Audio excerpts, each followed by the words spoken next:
il y a un fait important que nous allons encore souligner dans un autre miracle, enfin dans d'autres miracles. C'est que le miracle ne va pas nécessairement, comme on le disait tout à l'heure dans l'intermède, amener la conversion des gens.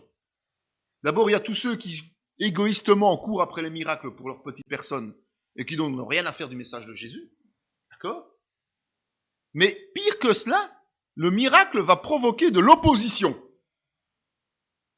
On fait des miracles et on se fait critiquer. C'est ce qui est arrivé à Jésus. De l'opposition flagrante au miracle.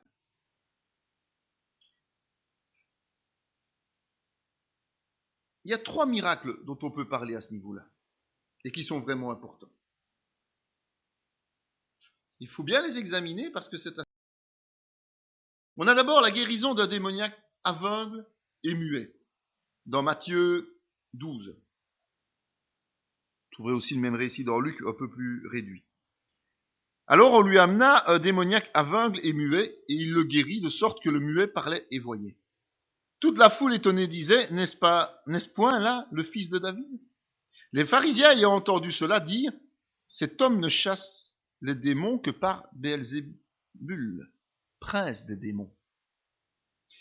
Comme Jésus connaissait leurs pensées, il leur dit, tout royaume divisé contre lui-même est dévasté, et toute ville ou maison divisée contre elle-même ne peut subsister. Si Satan chasse Satan, il est divisé contre lui-même. Comment donc ce royaume subsistera-t-il? Et si moi je chasse les démons par Béelzébul, vos fils, par qui les chassent-ils? C'est pourquoi ils seront eux-mêmes vos juges. Mais si c'est par l'Esprit de Dieu que je chasse les démons, le royaume de Dieu est donc venu vers vous.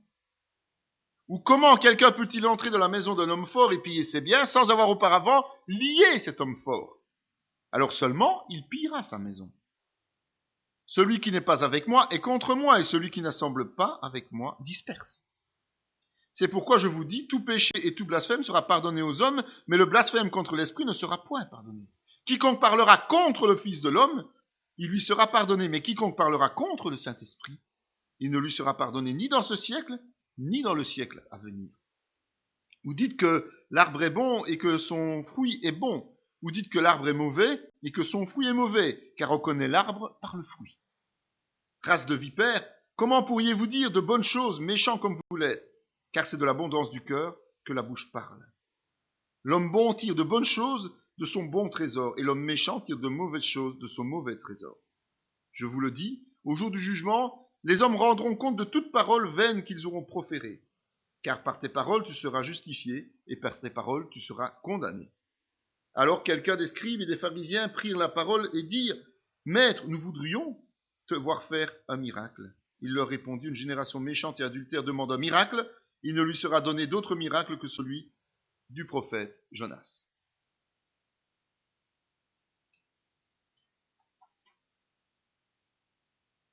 Dans Luc, il l'a expliqué un peu autrement, et on va le lire quand même parce que c'est important. Luc chapitre 11, il est dit, Jésus chassa un démon qui était muet. Lorsque le démon fut sorti, le muet parla, et la foule fut dans l'admiration. Mais quelques-uns dirent, c'est par Béelzébul, le prince des démons, qui chasse les démons. Et d'autres, pour l'éprouver, lui demandèrent un signe venant du ciel. Comme Jésus connaissait leurs pensées, il leur dit, tout royaume divisé contre lui-même est dévasté, et une maison s'écroule sur une autre. Si donc Satan est divisé contre lui-même, comment ce royaume subsistera-t-il, puisque vous dites que je chasse les démons par Béelzébul? Et si moi je chasse les démons par Béelzébul, vos fils, par qui les chassent-ils? C'est pourquoi ils seront eux-mêmes vos juges. Mais si c'est par le droit de Dieu que je chasse les démons, le royaume de Dieu est donc venu vers vous. Lorsqu'un homme fort et bien armé garde sa maison, ce qu'il possède est en sécurité. Mais si un plus fort que lui survient et le dompte, il lui enlève toutes les armes dans lesquelles il se confiait, il distribue ses dépouilles.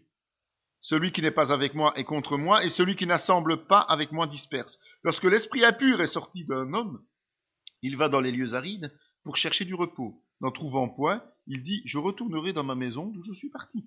Et quand il arrive, il la trouve balayée et ornée. Alors il s'en va et prend 7 autres esprits plus méchants que lui. Ils entrent dans la maison, s'y établissent, et la dernière condition de cet homme est pire que la première. Même récit, un peu différent. Et c'est la trame de Luc qu'on va suivre parce qu'elle est peut-être un peu plus condensée et plus logique avec elle-même. À partir du 10e chapitre de Luc, il y a peu de miracles qui sont relatés. C'est une simple raison qui fait ça. C'est que les apôtres ont reconnu Jésus comme le Messie. Ils n'ont plus besoin de signes pour savoir que Jésus est bien le Messie. Or, il est venu d'abord l'annoncer aux Juifs. Et donc, s'il y a eu suffisamment de miracles pour constater qu'il est le Messie, il va alors s'orienter plus vers les enseignements. Vers l'enseignement de fond, vers la formation pour le service, pour les rendre capables de servir Dieu.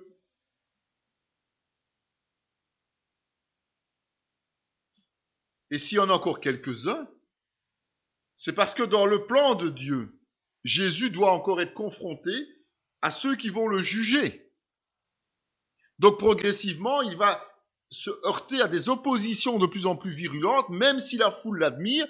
Ceux qui, tout doucement, sont en train dans leur cœur de décider qu'il doit mourir, eh bien, il doit être confronté à eux. Les scribes et les miracles, et les pharisiens, constatez-le, acceptent que Jésus fait des miracles. Ils reconnaissent qu'il fait des miracles. Donc c'est pas que ils disent non, ce sont des mensonges, c'est pas vrai, c'est pas. Non, ils acceptent le fait qu'il y a bien des miracles de la part de Jésus. Ça, c'est important, évidemment. Mais ils l'accusent de satanisme. C'est ça, en fait.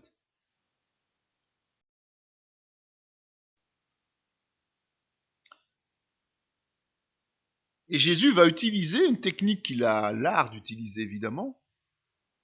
Ce sont des petites paraboles, des petites sentences, un peu comme les proverbes.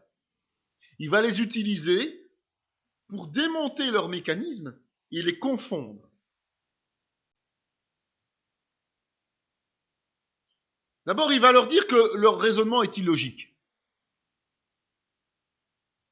Leur raisonnement est illogique puisque Satan ne peut pas chasser les démons. S'il chassait ces démons, il se déforcerait. Ça n'a pas de sens. Il n'y a aucun chef militaire qui va tirer sur son armée pour la détruire. Sinon, s'il tire sur son armée, il est perdu. Mais la guerre spirituelle, c'est bien celle de Jésus contre Satan. C'est bien celle des chrétiens contre Satan et ses serviteurs. Pas confondre, pas mélanger. Deuxième chose, c'est qu'il dit, mais vous savez, vous-même vous chassez les démons. Vous-même, ça veut dire les juifs. Moi, je suis juif. Et moi, je suis juif, et donc, si vous dites que moi, je chasse au nom du diable, de Satan, alors vous dites que vous aussi, vous chassez au nom de Satan. Vous êtes des hypocrites. Vous m'accusez et vous êtes des hypocrites. Parce que vous faites la même chose que moi. En tout cas, certains d'entre vous font la même chose que moi.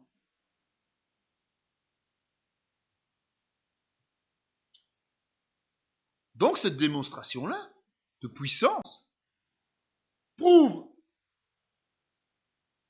que justement, le royaume de Dieu est bien présent. Il est bien descendu jusqu'à Israël, jusqu'au moment où Jésus n'était pas là, le royaume de Dieu n'était pas là, mais maintenant qu'il est là, le royaume est venu jusqu'à eux. Et la particularité, c'est que Jésus agit autrement que tous les juifs de l'époque. Il agit autrement et il enseigne autre chose. Il donne simplement des ordres par le Saint-Esprit. Pas de formule magique, pas de gris-gris, pas de préparation, rien du tout. Il donne des ordres et le miracle a lieu. De temps en temps, il a fait certaines choses avec la boue, des choses comme ça, mais c'est anecdotique. Il lui suffit d'ordonner pour que les choses soient.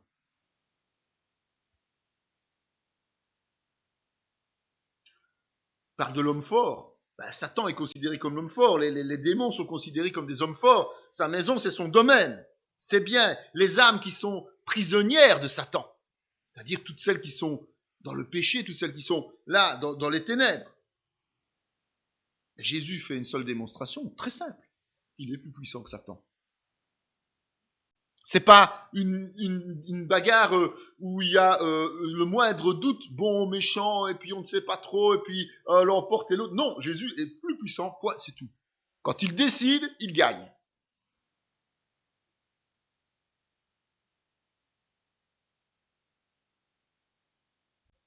Il annonce à ces gens que c'est une contre-attaque de sa part, que nous sommes tous amenés à faire un choix. Il y a un camp à choisir. Jésus ou pas Jésus. Il n'y a pas d'autre chemin de traverse, il n'y a pas d'autre solution. C'est pour lui ou contre lui. Là, il est très clair avec ceux qui sont en face de lui. Si vous m'accusez d'être un menteur, eh bien, vous êtes contre moi. Vous n'avez pas d'autre alternative d'être avec ou contre moi. C'est la même chose pour nous. Nous avons le choix d'être avec Jésus ou contre Jésus. Mais pas à moitié, plus ou moins, un pied dans le monde et un pied avec lui. Ça n'existe pas au niveau biblique.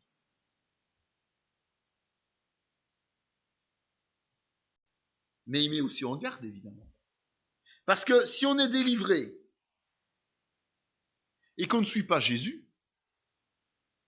la situation qui suit sera pire que la précédente. Ça veut dire que le choix va déterminer de qui occupe le terrain. Si l'on choisit Jésus, c'est Jésus qui va vivre en nous, par le Saint-Esprit. Si on choisit de ne pas suivre Jésus, il n'y en a qu'un qui peut vivre en nous, le diable. Donc c'est un choix qui a des conséquences graves et importantes. Et il y a une petite comparaison qu'on peut faire justement entre Satan et Jésus. Petite succincte. Les armes de Satan, c'est quoi?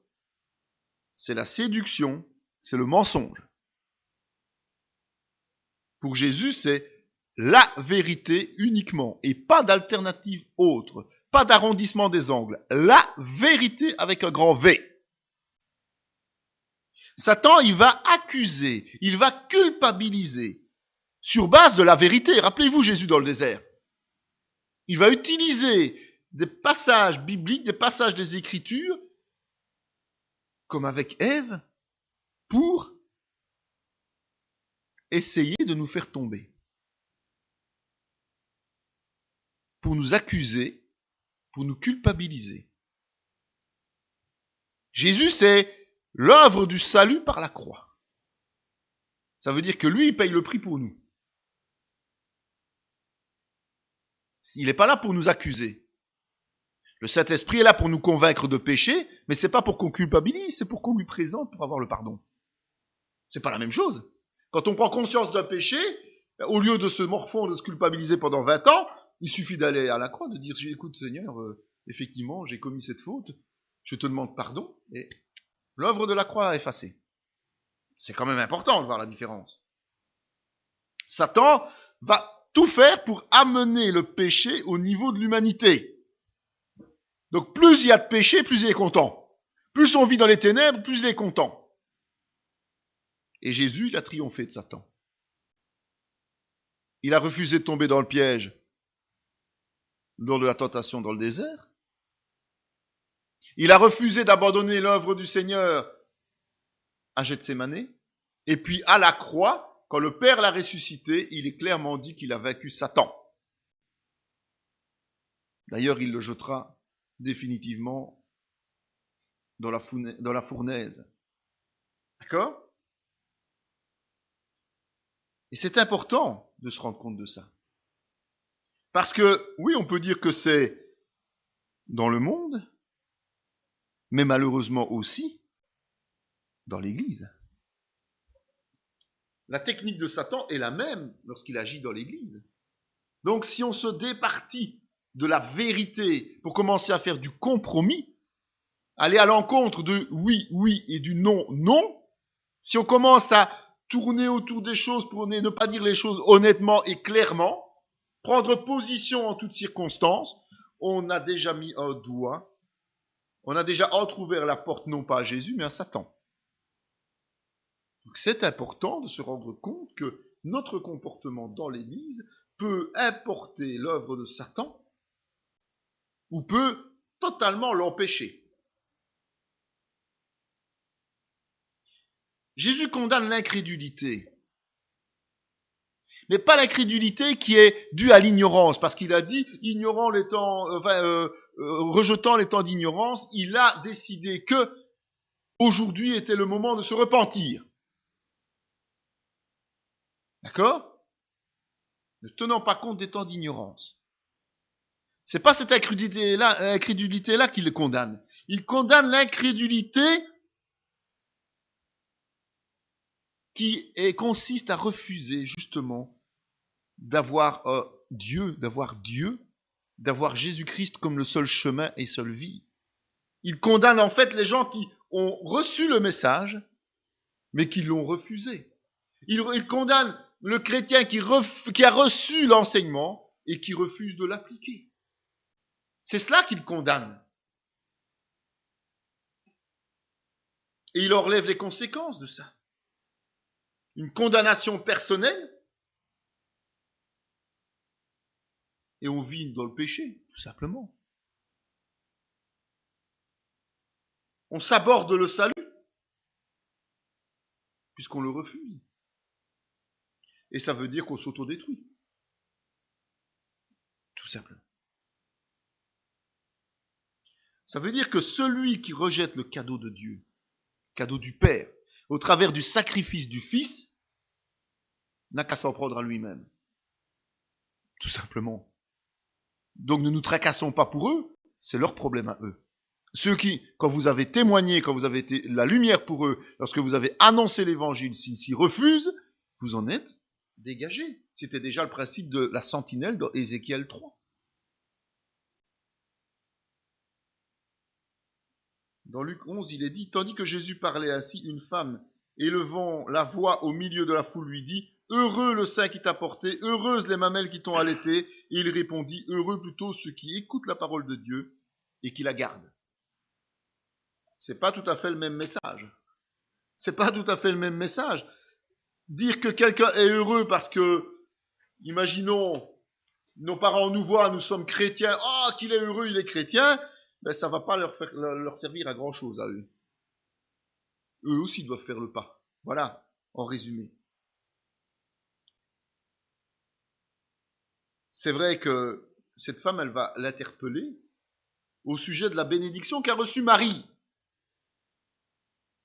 Parce qu'elle l'a mis au monde et elle l'a nourri. Mais la réponse de Jésus, c'est pas ça. Ça sert à rien de remplir un rôle pour Dieu si l'on réfute sa connaissance et la mise en pratique de la parole.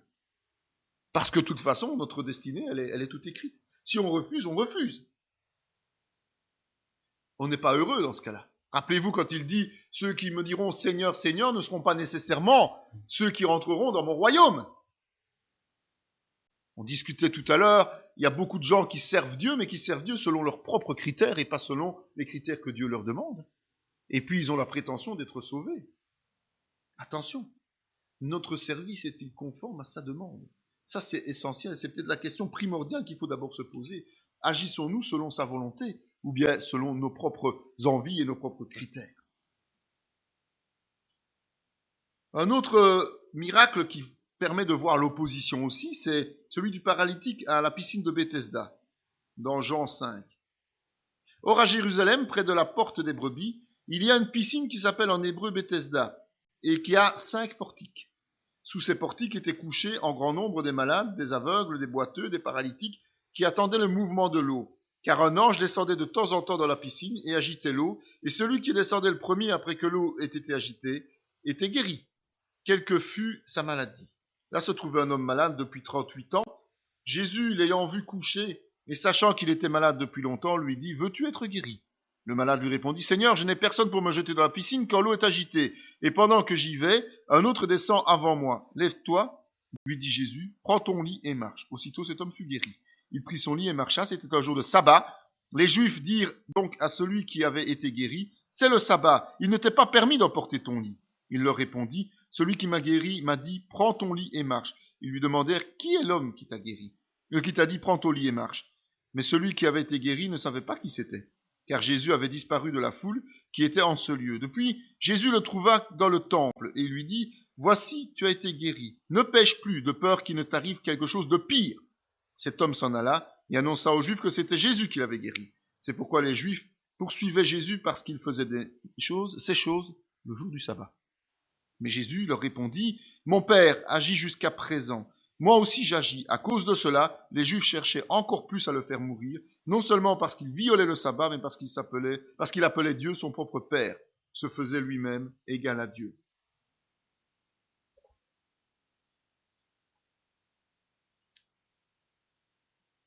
Mais c'est un point important, parce que il faut quand même bien souligner qu'on ne peut pas réduire la doctrine de guérison à des principes, à des systèmes, comme les Juifs le vivaient à l'époque.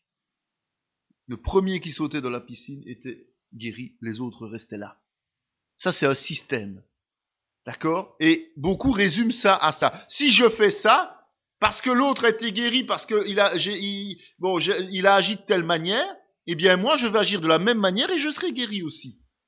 Or, justement, c'est pour cela, quand je vous disais que Jésus a utilisé parfois un peu de boue, parfois autre chose, c'est justement pour ne pas donner un rituel que l'homme récupérerait pour, justement, permettre d'avoir des guérisons systématiques.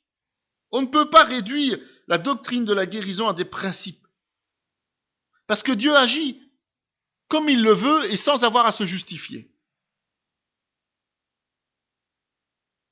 À Bethesda, par exemple, on voit qu'il y avait des guérisons, mais à Bethesda, on voit qu'il y avait de très nombreux malades.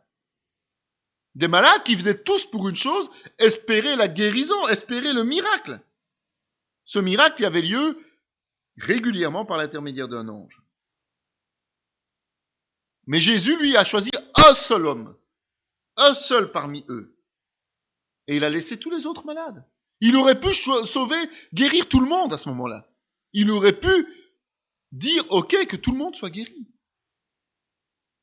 Mais il a choisi un seul malade parmi tous. Pourquoi?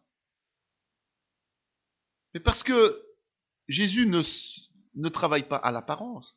Il ne travaille pas avec le regard humain. Mais Jésus étant Dieu, il connaît les cœurs. Le Saint-Esprit connaît les cœurs. Il voit au-delà de ce que nous sommes capables de voir.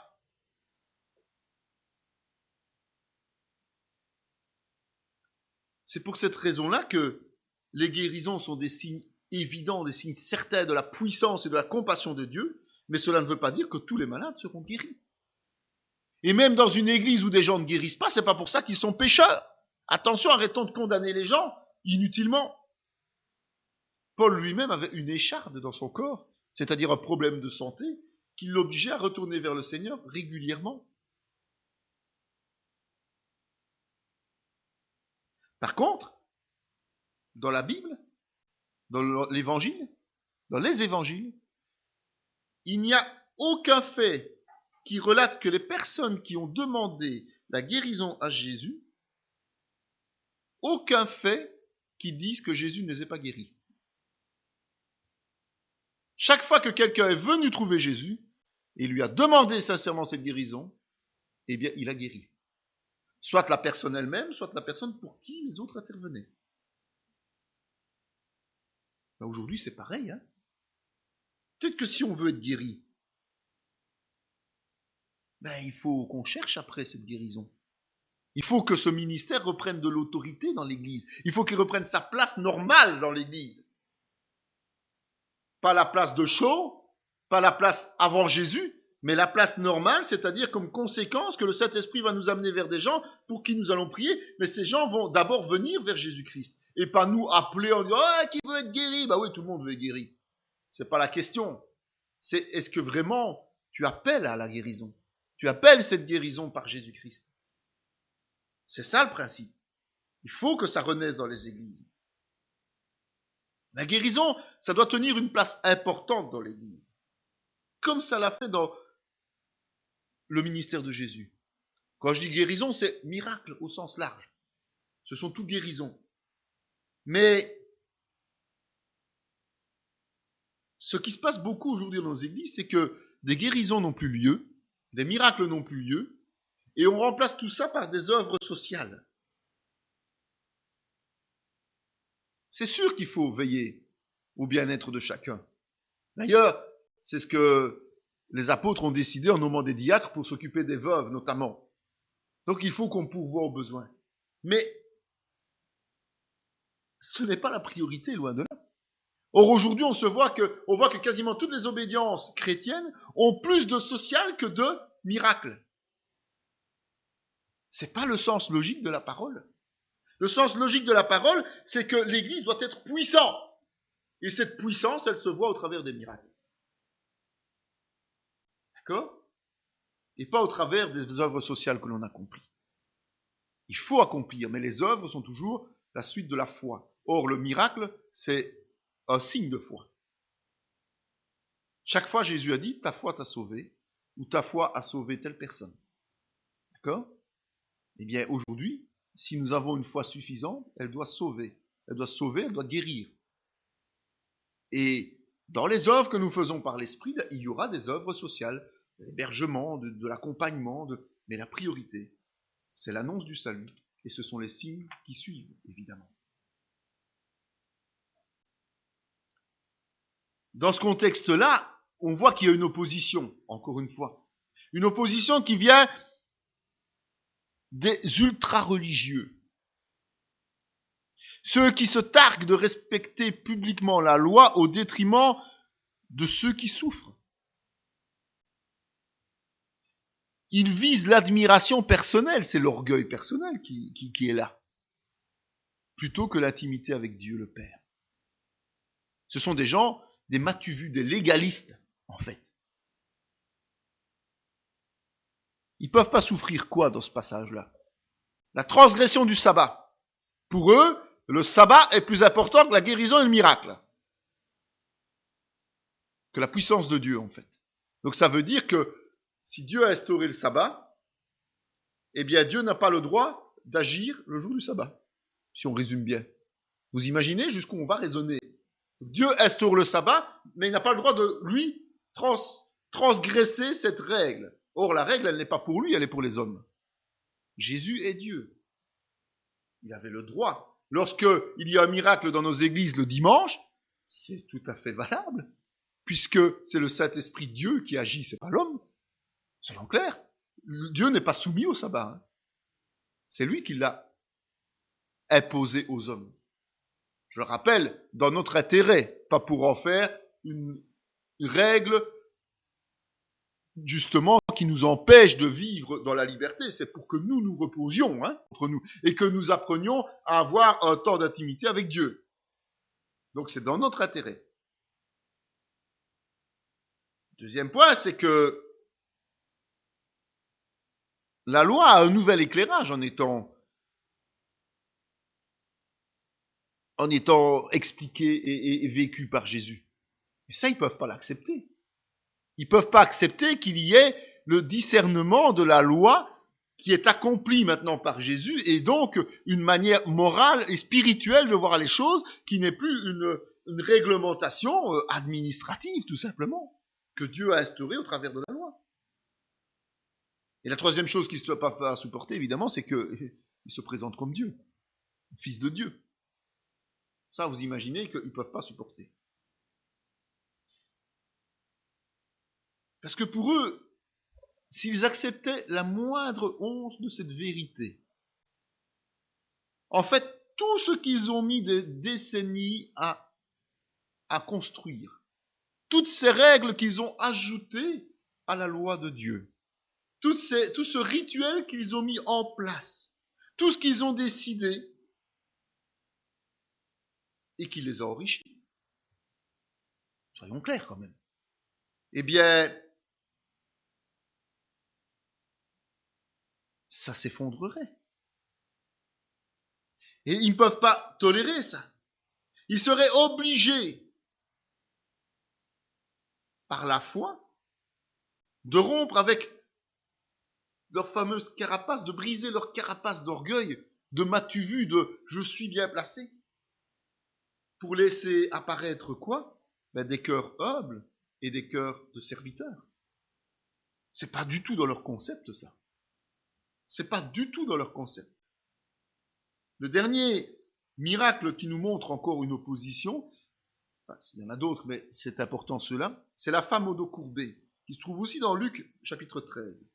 Et voici, il y avait une femme possédée d'un esprit qui la rendait infirme depuis 18 ans. Elle était courbée et ne pouvait pas du tout se redresser. Lorsqu'il la vit, Jésus lui adressa la parole et lui dit « Femme, tu es délivrée de ton infirmité. » Il lui imposa les mains. À l'instant, elle se redressa et glorifia Dieu. Mais le chef de la synagogue, indigné de ce que Jésus avait opéré cette guérison un jour de sabbat, dit à la foule « Il y a 6 jours pour travailler.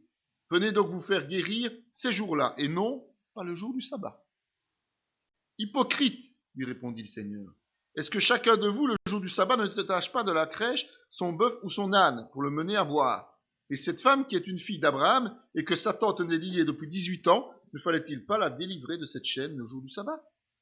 Tandis qu'il parlait ainsi, tous ses adversaires étaient confus, et la foule se réjouissait de toutes les choses glorieuses qu'il faisait.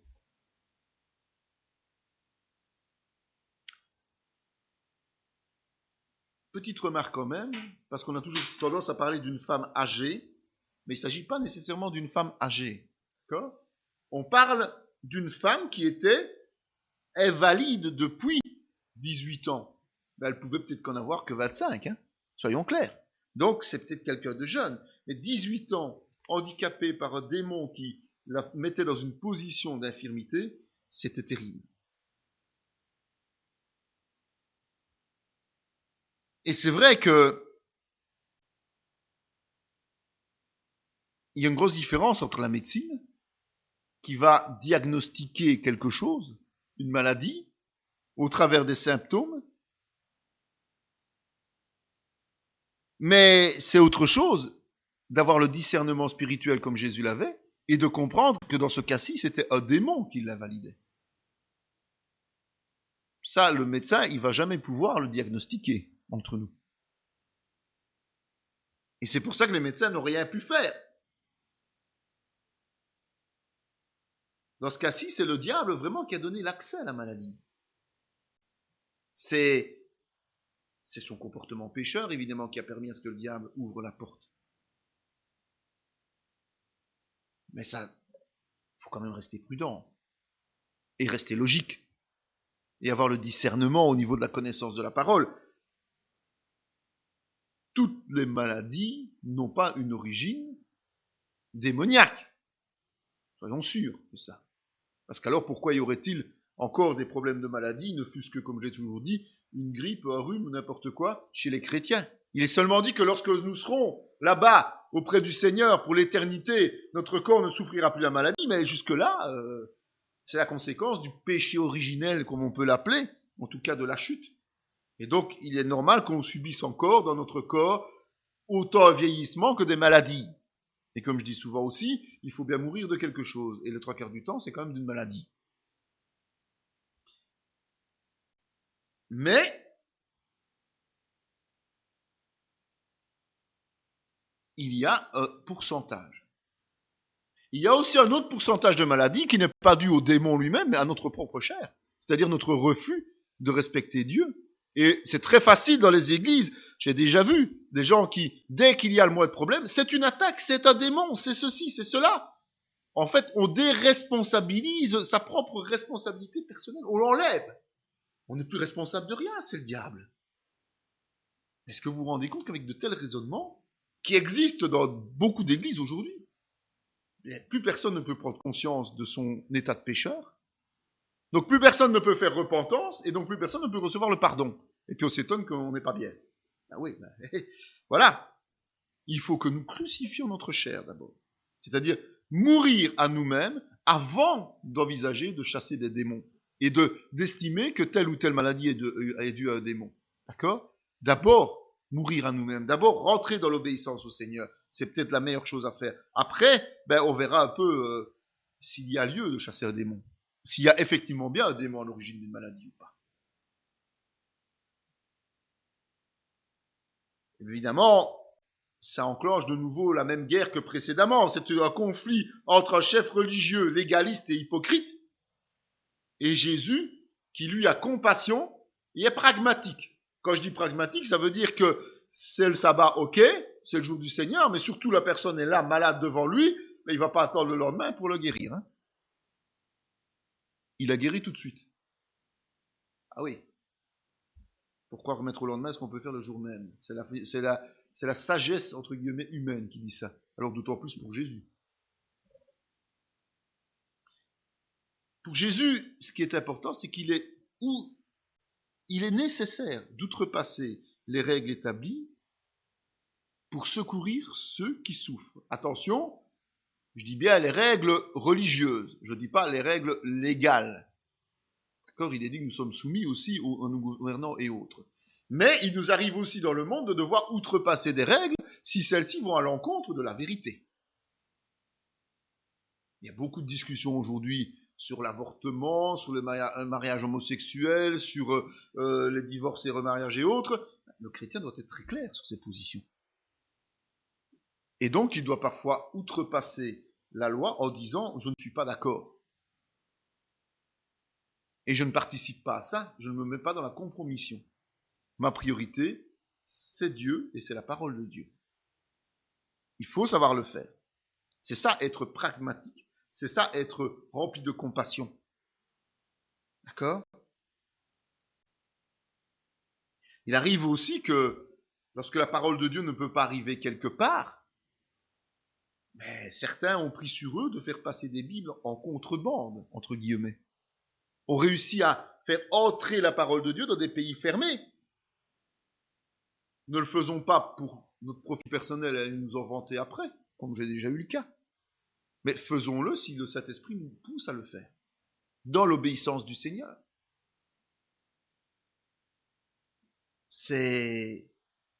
On s'en est rendu compte, notamment lorsque les frontières du bloc soviétique se sont ouvertes.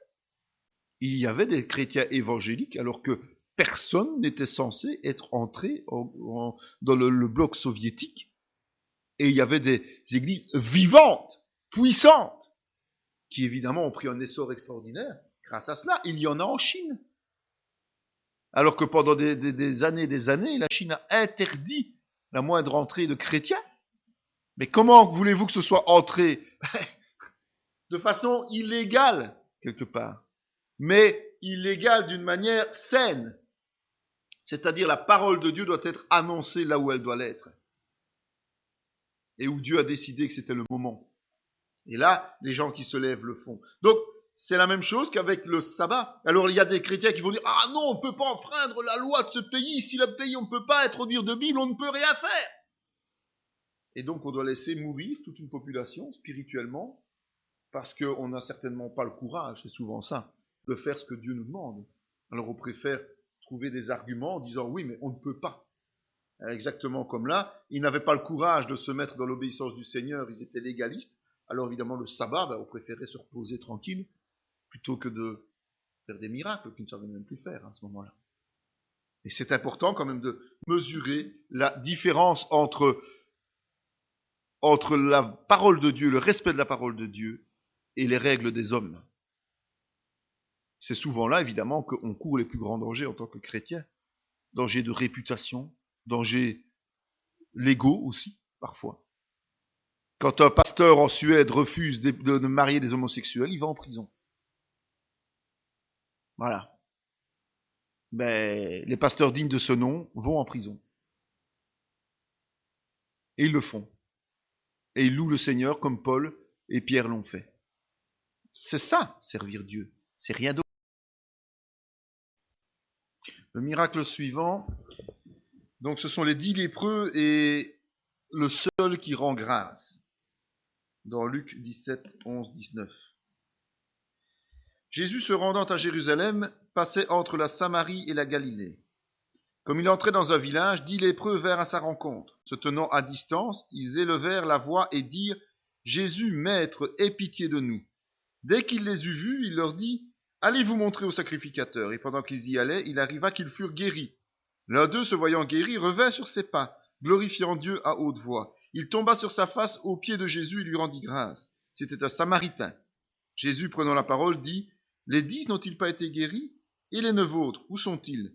s'est-il trouvé que cet étranger pour revenir et donner gloire à Dieu? Puis il lui dit, lève-toi, va, ta foi t'a sauvé. C'est pas le seul miracle que l'on a de la parole concernant des lépreux. Et c'est vrai que, comme je vous l'ai dit précédemment, la lèpre, c'est le synonyme d'impureté due au péché dans la base biblique de l'Ancien Testament. Ils sont tenus de rester à distance des gens. Donc ça veut dire que les lépreux, comme le prescrit la loi, ne peuvent pas approcher leurs compatriotes et toute personne passant près d'eux. Donc ils vont appeler Jésus pour lui demander d'avoir compassion, tout simplement. Et que je vous ai déjà dit à plusieurs reprises que Jésus est rempli de compassion et que son objectif est justement d'aider les autres, de venir au service des autres. Et à partir de là, automatiquement, sa réponse va être conforme. Et on peut penser que cette façon d'approcher les lépreux, de répondre à l'invitation des lépreux, c'est aussi l'invitation au salut que nous, chaque être humain, reçoit.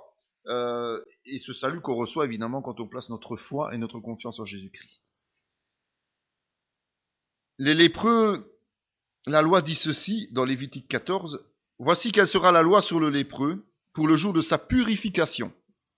On l'amènera devant le sacrificateur sortira du camp et il examinera le lépreux. » Donc, au niveau biblique même, la lèpre n'est pas nécessairement une maladie fatale. Et il y a des lépreux qui guérissent.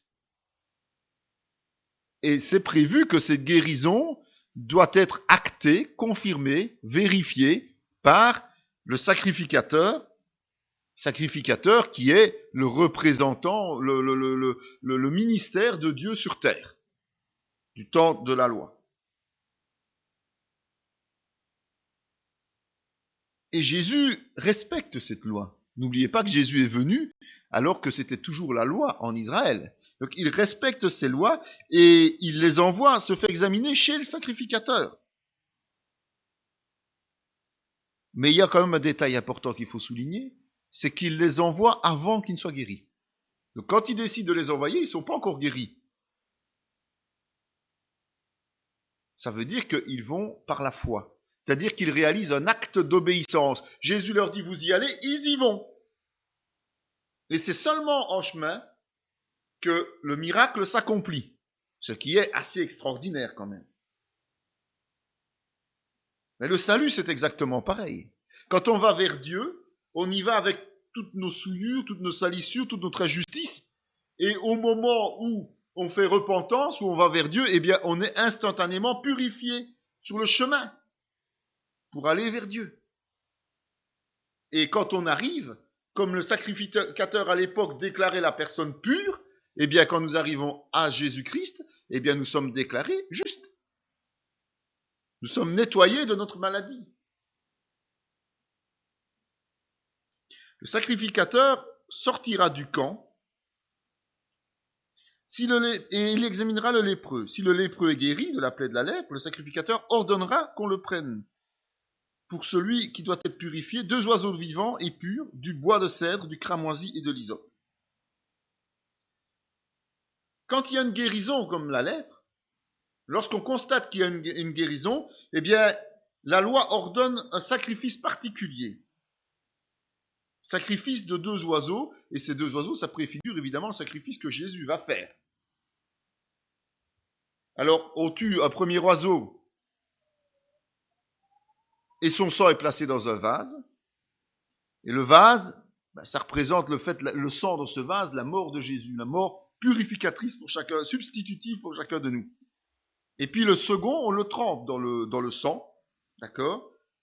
Il porte les traces de cette mort réparatrice, et la personne qui est guérie est aspergée par le sang. Donc ce sang va servir à asperger.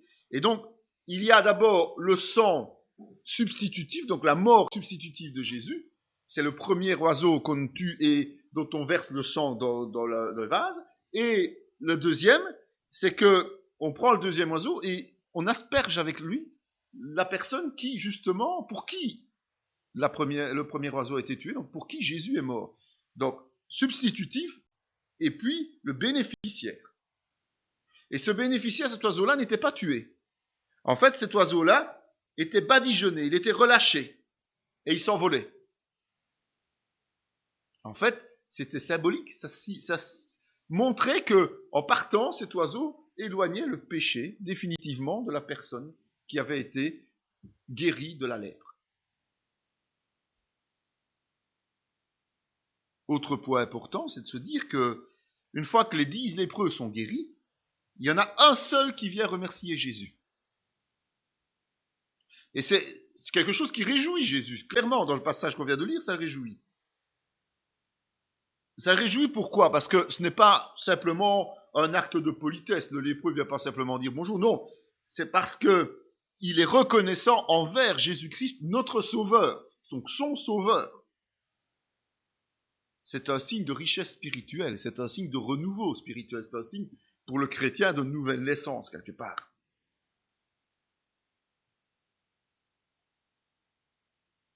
Il est un fait que on dit dans ce passage que le seul qui ait fait demi-tour est un Samaritain.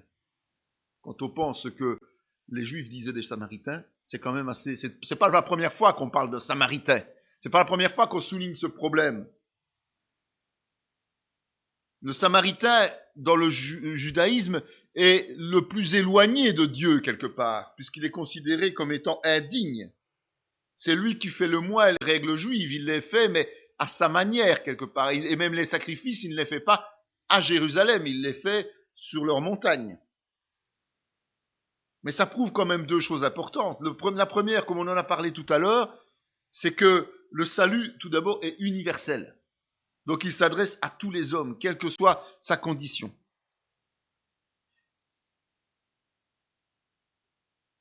Et la deuxième, c'est que plus nous croyons mériter les faveurs de Dieu, c'est-à-dire plus nous croyons bons, moins le salut va nous procurer de la joie. Au point que si nous nous croyons vraiment bons, nous n'aurons pas le salut. C'est encore pire que ça. Donc, plus nous sommes convaincus que nous n'avons pas besoin justement du sacrifice de Jésus-Christ, moins il y a de chances que nous soyons sauvés, puisqu'on ne va pas faire ce pas vers Dieu. Alors la question à nous poser, nous, tous personnellement, c'est sommes-nous heureux ou contents ou satisfaits d'être sauvés? Ça vaut la peine de se poser la question, de se dire, tiens, je suis sauvé, mais est-ce que c'est quelque chose d'ordinaire, comme ces lépreux qui ont continué leur route alors qu'ils ont été guéris? Ou bien sommes-nous comme ce lépreux, le seul lépreux, ce Samaritain, qui lui a pris conscience du cadeau qu'il recevait et n'a pas hésité à faire demi-tour et à laisser les 9 autres partir pour revenir vers Jésus et glorifier Dieu? Où sommes-nous? Où sommes-nous? Entre parenthèses, je vous rappelle quand même de nouveau qu'on est dans une proportion de 9 sur 10. De 9 personnes qui ne reviennent pas vers Dieu pour le remercier, qui trouvent ça normal d'avoir été sauvés alors qu'ils suppliaient Jésus d'être sauvé.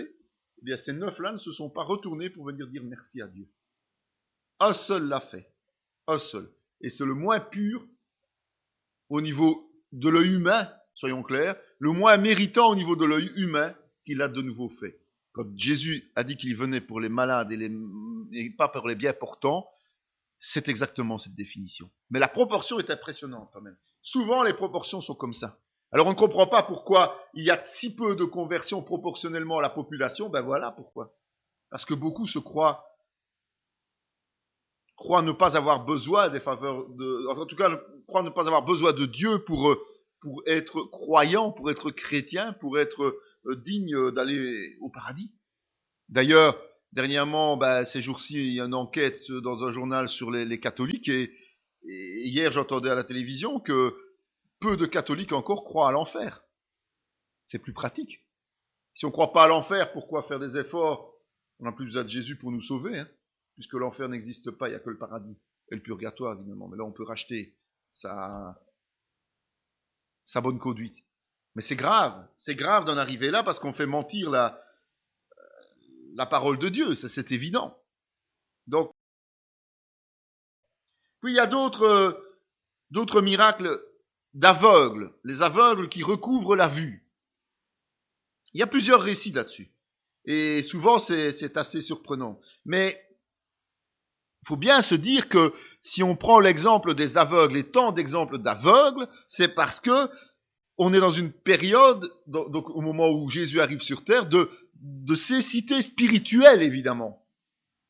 C'est de l'aveuglement spirituel dont il veut, sur lequel il veut nous enseigner, pas nécessairement de l'aveuglement, de l'aveugle physique. Évidemment, l'exemple du miracle est physique, mais la portée est spirituelle.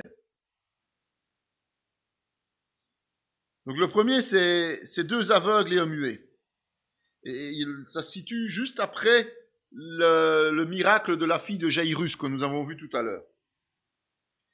Dans Matthieu 9. Étant parti de là, Jésus fut suivi par deux aveugles qui criaient « Aie pitié de nous, fils de David !» Lorsqu'il fut arrivé à la maison, les aveugles s'approchèrent de lui, et Jésus leur dit « Croyez-vous que je puisse faire cela ?» « Oui, Seigneur, lui répondirent-ils. Alors il leur toucha les yeux en disant « Qu'il en soit fait selon votre foi. » Et leurs yeux s'ouvrirent. Jésus leur fit cette recommandation sévère « Prenez garde que personne ne le sache. » Mais dès qu'ils furent sortis, ils répandirent sa renommée dans tout le pays. Comme ils s'en allaient, voici on amena à Jésus un démoniaque muet. Le démon ayant été chassé, le muet parla. Et la foule étonnée disait, jamais pareille chose ne s'est vue en Israël. Mais les pharisiens dirent, c'est par le prince des démons qui chasse les démons.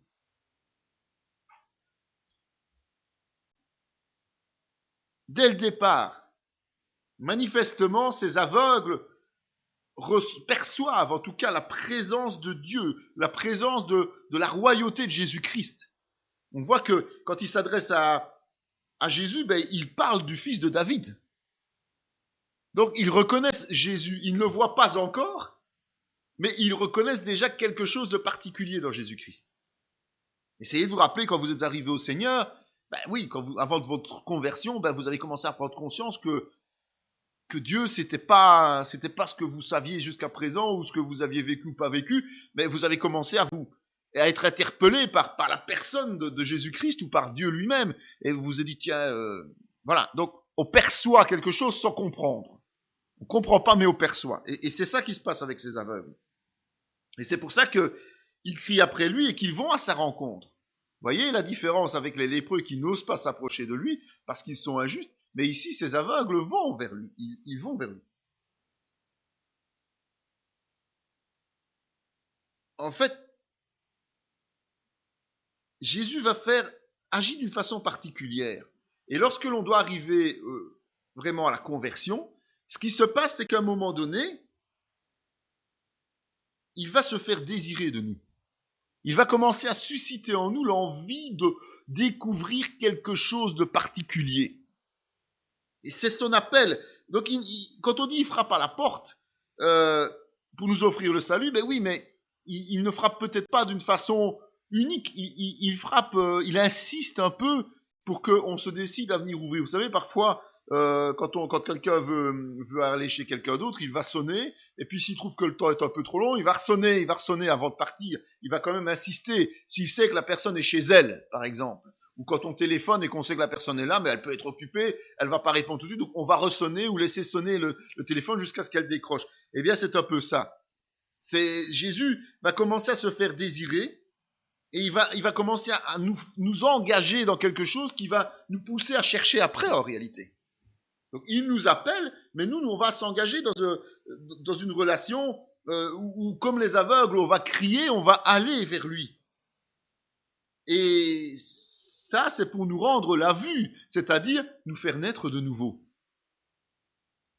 Pour qu'on puisse faire cet acte de repentance, et pour qu'on puisse faire cet acte de l'accepter dans nos vies, de croire en lui, il faut qu'il y ait quelque chose qui se passe avant. L'évangélisation, c'est ça, c'est susciter en nous ce besoin de le rencontrer. Et la question de Jésus, à partir de ce moment-là, elle est claire.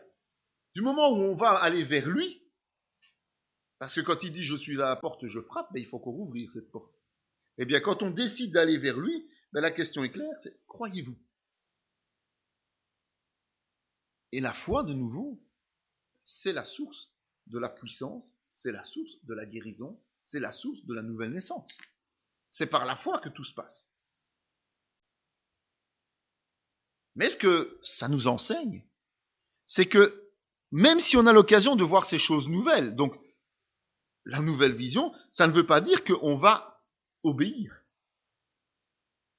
Or, Jésus leur donne la nouvelle naissance, leur ouvre les yeux et leur dit, surtout ne faites pas de bruit. Il est très clair, parce qu'il veut en fait éviter quoi? Il veut ne pas être un objet de curiosité, un objet où les gens vont venir uniquement, comme je le disais déjà précédemment, pour des miracles. Jésus veut la discrétion parce que ce n'est pas le miracle qui est important, c'est le salut. Il leur interdit de le faire, mais malgré tout, ils le font. Ils vont faire du bruit autour d'eux. Ils proclament leur joie partout autour d'eux. Donc, même si la nouvelle naissance nous donne de la joie, nous devons quand même être attentifs à obéir aussi à la volonté de Dieu. Si un événement extraordinaire se passe dans notre vie de chrétien, il n'est pas nécessaire de systématiquement le relater. Peut-être faudra-t-il le faire, peut-être faudra-t-il transférer ce temps, ce moment où on va le relater à un autre moment, peut-être faut-il tout simplement laisser faire le Seigneur. Donc, soyons quand même à l'écoute et ne nous engageons pas de nouveau sur base de nos sentiments.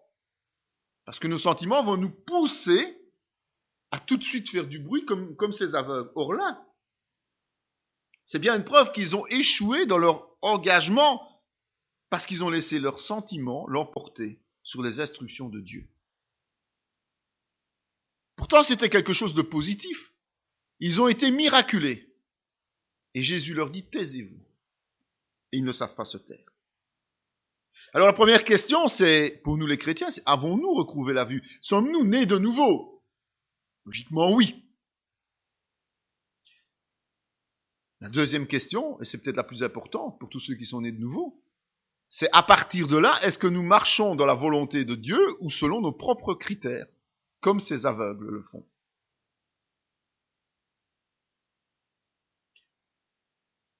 Deuxième histoire sur les aveugles, c'est Bartimée ou les deux aveugles. Et là, c'est relaté dans les trois évangiles synoptiques. Et on va prendre Marc 10, par exemple. Ils arrivèrent à Jéricho, et lorsque Jésus en sortit avec ses disciples et une assez grande foule, le fils de Timée, Bartimée, mendiant aveugle, était assis au bord du chemin.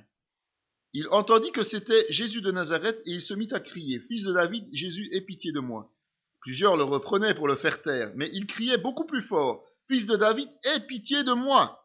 Jésus s'arrêta et dit, « Appelez-le. » Ils appelèrent l'aveugle en lui disant, « Prends courage, lève-toi, il t'appelle. » L'aveugle jeta son manteau et se levant d'un bond, vint vers Jésus.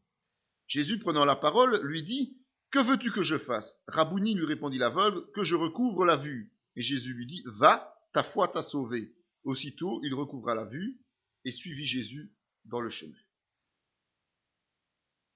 On s'approche de l'arrivée de Jésus à Jérusalem à ce moment-là. Donc on est proche de l'accomplissement.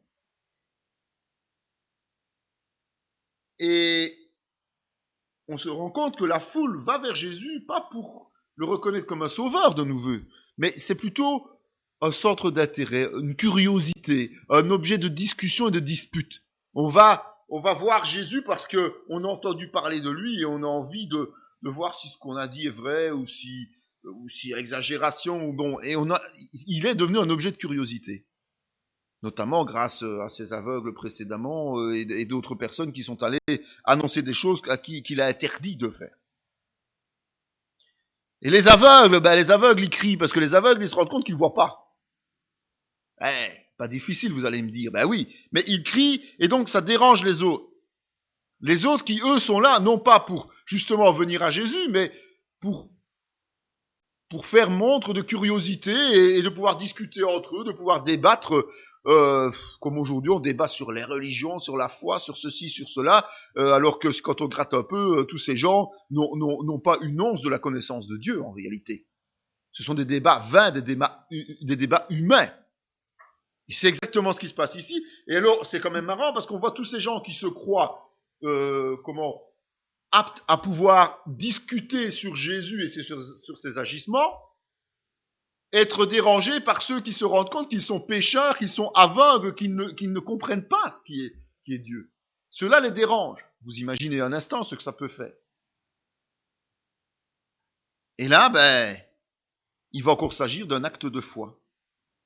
Ces gens qui sont aveugles et qui se rendent compte qu'ils ne voient pas et qui crient après Jésus, en fait, engagent leur foi. Ils savent, eux, ils sont convaincus que seul Jésus peut quelque chose pour eux. Ils possèdent la foi alors que tous les docteurs de la loi, tous les chefs religieux, et même le jeune homme riche, eh bien ces gens, ils ne connaissent pas. Ils n'ont pas la foi. Ils n'ont que les actes, les œuvres.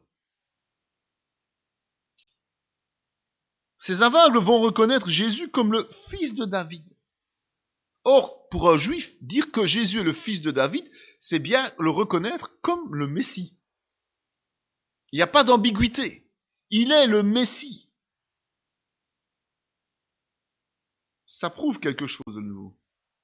C'est que ce sont bien les plus pauvres d'esprit qui savent crier au secours et qui sont conscients de leur mauvaise santé. Tant que vous n'êtes pas pauvre d'esprit, tant que vous vous croyez supérieur, vous n'arriverez jamais à Jésus. Jamais. Parce qu'il faut d'abord reconnaître que nous sommes pécheurs. Quelle grâce nous avons d'avoir reconnu que nous sommes pécheurs, en fait. Alors que Jésus est en train de terminer son travail sur terre et qu'il sait qu'il va vers sa mort expiatoire, il prend quand même la peine de s'arrêter quand il entend les cris des aveugles. Parce qu'il sait que ce ne sont pas des paroles en l'air, ce ne sont pas des louanges dites parce qu'on fait des louanges, un peu comme quand le dimanche, lors d'un culte, on est en train de chanter avec tout le monde et que c'est bien amusant et on ne prend pas conscience de l'importance de ce qu'on dit. Là, il sait que ce qui est dit, ce sont vraiment des faits de foi. Ce sont des croyants, ou des futurs croyants, en tout cas des êtres humains qui ont un besoin urgent de lui. Et ça, c'est la particularité de Jésus-Christ. Quoi qu'il arrive à ce moment-là, il arrêtera pour s'occuper de ces gens-là. Comme il l'a fait pour chacun d'entre nous.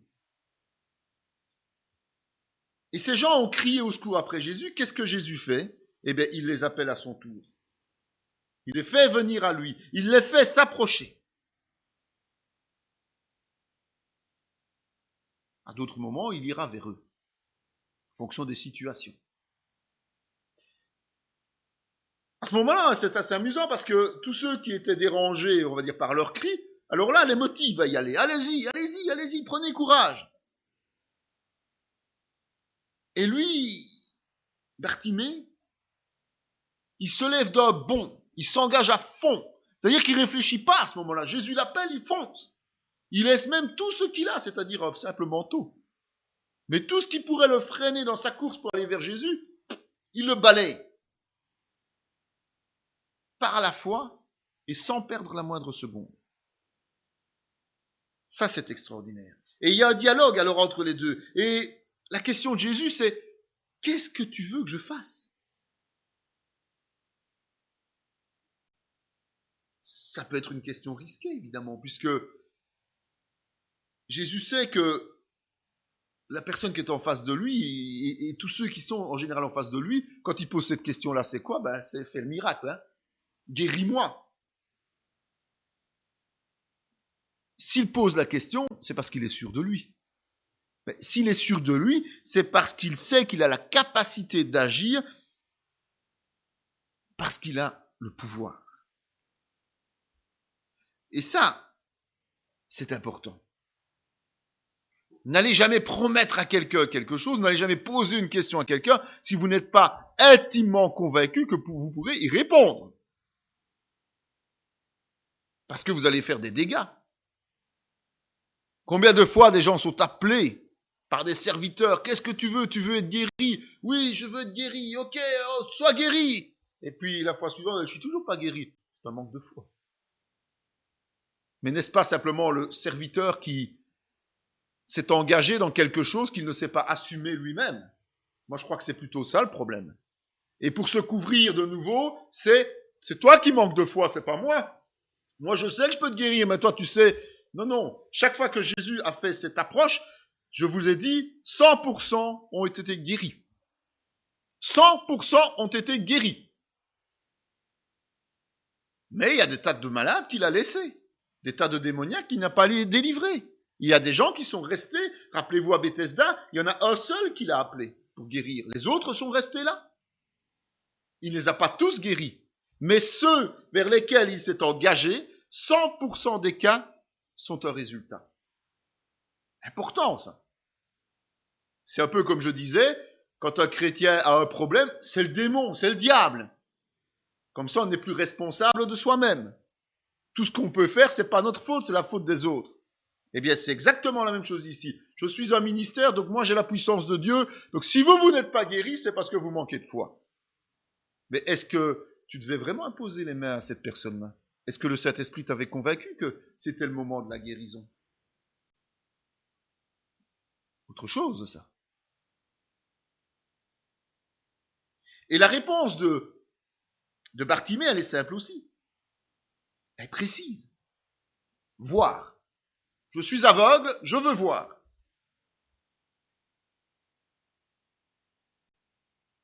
Voilà. Mais ça répond tout à fait au processus du salut. Il faut implorer sa pitié, reconnaître qu'on est pécheur, dire ok, moi je suis pas capable de vivre dans la situation où je suis aveugle, j'ai besoin de voir. Puis on va vers Jésus qui nous appelle. Et on lui présente notre requête. Je veux croire en toi, je crois en toi. Je te demande pardon et je crois en toi. Et voilà. Et on voit que le résultat, il est impeccable. La puissance de Dieu va entraîner la guérison instantanée. La nouvelle naissance, le renouvellement. Il voit.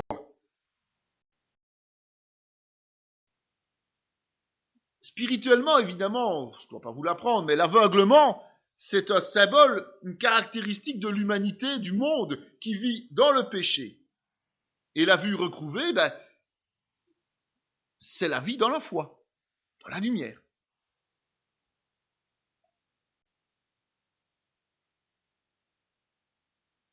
Si on parle de foi, automatiquement, on peut se dire que l'aveuglement, c'est l'incrédulité. On ne croit pas. Donc, on peut en conclure que, par rapport à l'amour de Dieu et par rapport au salut, donc par rapport au message de l'Évangile, l'homme n'est pas aveugle par accident, mais par un choix personnel et responsable qu'il fait. C'est pour ça que chacun est responsable de ses propres choix. Et lorsque vous avez annoncé l'Évangile, la personne qui veut suivre suit, elle va être bénéficiaire, mais celle qui ne veut pas suivre ne suit pas. Mais on n'a pas à excuser quelqu'un qui n'a pas suivi, c'est un choix personnel que la personne a fait.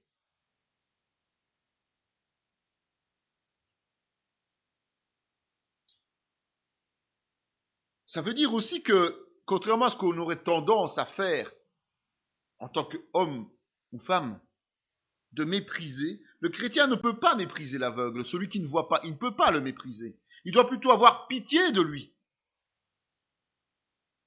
Pitié de lui en se disant, il faut que j'annonce la bonne nouvelle, il faut que je fasse preuve de zèle pour que l'évangile puisse entrer dans sa vie. Parce que c'est ça, la clé de Dieu. C'est l'évangile. C'est par l'évangile que les gens peuvent voir. Donc, nous devons avoir conscience que c'est un choix personnel, mais pour que ce choix se fasse, il faut que nous soyons zélés dans l'annonce de l'évangile.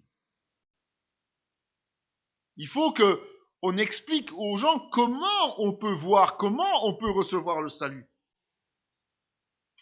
Il faut, dès que quelqu'un vient au Seigneur, prier pour, enfin, quelqu'un est en contact avec la parole de Dieu, prier pour que cette personne, justement, puisse comprendre et appeler Jésus-Christ. Qu'elle puisse rejeter tout ce qui l'encombre. Qu'elle puisse prendre conscience de ça. C'est à nous d'intervenir à ce moment-là. Et qu'elle puisse accourir vers Jésus-Christ. Donc on a un rôle important en tant que chrétien. Puis on voit qu'après, Bartimée suit Jésus. Il suit Jésus en glorifiant Dieu.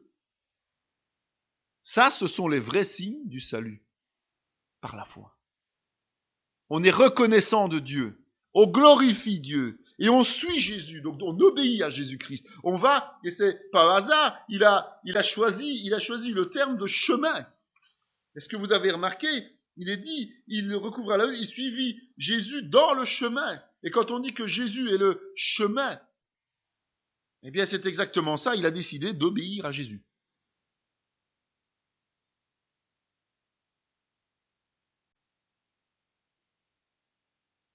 On parle là d'aveugles qui sont dans une foule. Et on parle d'une unité, d'autres versets bibliques, d'autres passages bibliques parlent de deux. Mais en tout cas, c'est très peu par rapport à la foule, de nouveau. Donc nous ne nous attendons pas à ce que le monde entier soit converti un jour et que ce soit un réveil mondial, ça n'existe pas. C'est illusoire. Qu'il y ait des réveils et des réveils et des réveils, oui, mais ils seront toujours limités, géographiquement. Parce que c'est une petite partie de l'humanité qui, à un moment donné, va recevoir la parole et l'accepter. Le reste...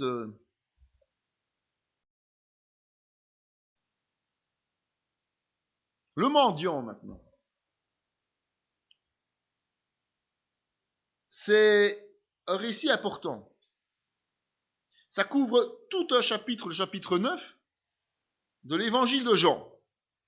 Et donc on va découper en plusieurs tranches cette partie-là parce qu'elle est conséquente. Et c'est vrai qu'il faut comprendre toute une série de choses.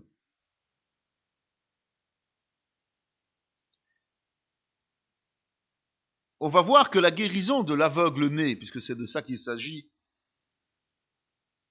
c'est quelque chose qui va répondre à une autre parole qui est donnée dans la Bible, c'est que Jésus est la lumière du monde.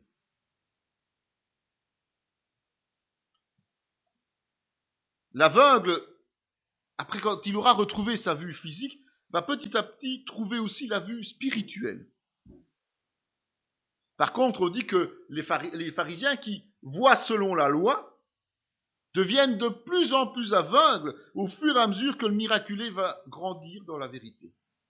Vous voyez que c'est un chemin inverse. Si vous vous croyez sauvé par vous-même, eh bien vous deviendrez de plus en plus aveugles sans avoir l'opportunité de recevoir le salut de Jésus-Christ.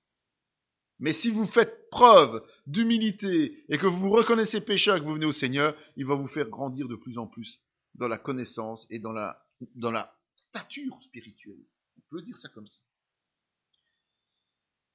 Donc il commence son récit comme ceci. Jésus vit en passant un homme aveugle de naissance. Ses disciples lui firent cette question. Rabbi, qui a péché, cet homme ou ses parents, pour qu'il soit né aveugle? Jésus répondit, ce n'est pas que lui ou ses parents aient péché, mais c'est afin que les œuvres de Dieu soient manifestées en lui. Il faut que je fasse, tandis qu'il est jour, les œuvres de celui qui m'a envoyé. La nuit vient où personne ne peut travailler. Pendant que je suis dans le monde, je suis la lumière du monde. Après avoir dit cela, il cracha à terre, il fit de la boue avec sa salive. Puis il appliqua cette boue sur les yeux de l'aveugle et lui dit, va et lave-toi au réservoir de Siloé, nom qui signifie envoyé. Il y alla, se lava et se retourna, voyant clair.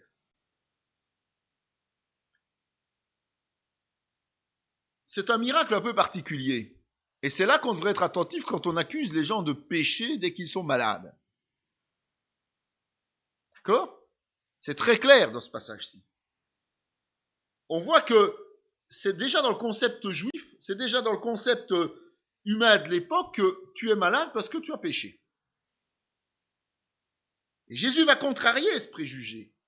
Et ses disciples eux-mêmes ont ce préjugé, puisqu'ils sont juifs eux-mêmes. Pour eux, la maladie, c'est le péché. Mais Jésus ne dit pas ce n'est jamais le cas du péché. Mais dans ce cas précis, ce n'est pas le péché. Ni son péché à lui, ni le péché de ses parents. C'est autre chose. Il y a quelque chose d'autre là. Alors, évitons les raisonnements simplistes. Évitons de justement rentrer et tomber dans ces travers qui font des lignes droites de tout, alors que c'est pas aussi évident que ça.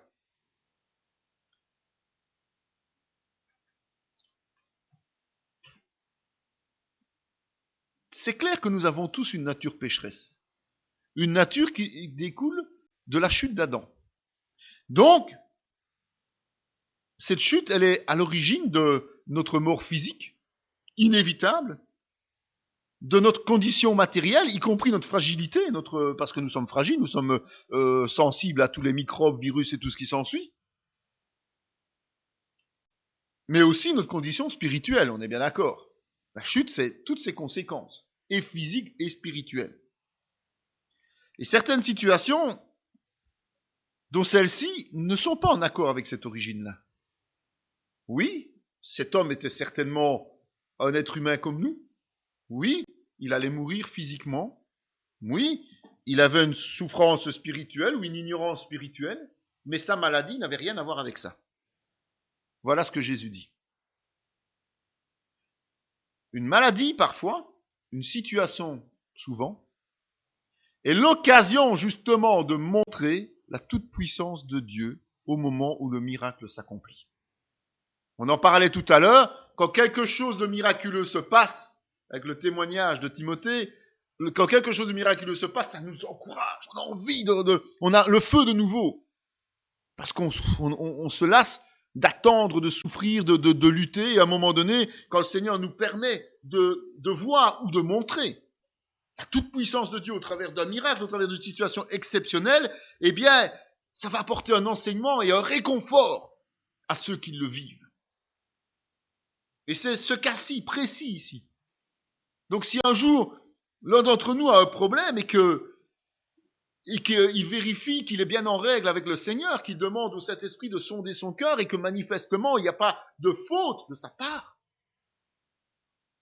qu'il est convaincu aussi que le Saint-Esprit veut lui apporter la guérison, eh bien il doit se dire que l'objectif doit être d'être un témoignage puissant pour lui-même, mais aussi pour ceux qui l'entourent, qu'ils soient chrétiens ou parfois non chrétiens. D'accord ? Donc c'est important. Jésus éclaire le monde à ce moment-là. Tant qu'il est là, il est présent. Donc, quoi de plus normal que de guérir les malades des yeux ? C'est le meilleur exemple. Il est la lumière, donc il faut que les gens voient. Quand on a allumé la lumière ce matin ou tout à l'heure, on a vu plus clair. Et bien c'est exactement ça. Donc, Jésus étant la lumière, il est normal que ceux qui le fréquentent puissent voir. Et sa technique ici, elle est particulière. C'est pour ça que je vous dis attention de ne jamais faire des rituels de guérison, parce que si ça marche d'une certaine manière avec une personne, ça sera autre chose avec une autre. Ça n'a rien à voir. C'est la force de la parole et la foi qui ont l'importance dans une guérison, dans un miracle. Pas la manière. Mais ici, il y a une technique spécifique parce que c'est Jésus et qu'il veut nous enseigner quelque chose. Et quand il prend sa salive, la salive c'est le liquide, la source de vie, qui sort directement de Jésus, vous imaginez. Il va le mélanger à la poussière. Mais la poussière, c'est quoi ? L'homme est poussière. Il est né de la poussière, il retournera poussière. Donc, il prend la source de vie qui sort de Dieu lui-même, il la mélange à la poussière dont est issu l'homme.